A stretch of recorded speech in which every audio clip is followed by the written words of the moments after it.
भगवान श्री योगी राम सूरत कुमार की जय।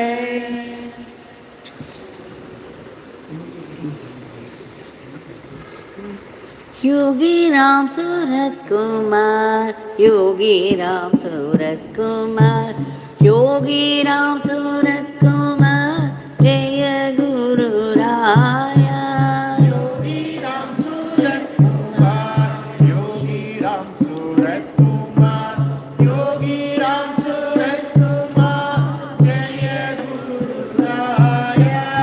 योगी राम सूरत कुमार, योगी राम सूरत कुमार, योगी राम सूरत कुमार, जय गुरु राया। योगी राम सूरत कुमार, योगी राम सूरत कुमार, योगी राम सूरत कुमार, जय गुरु राया।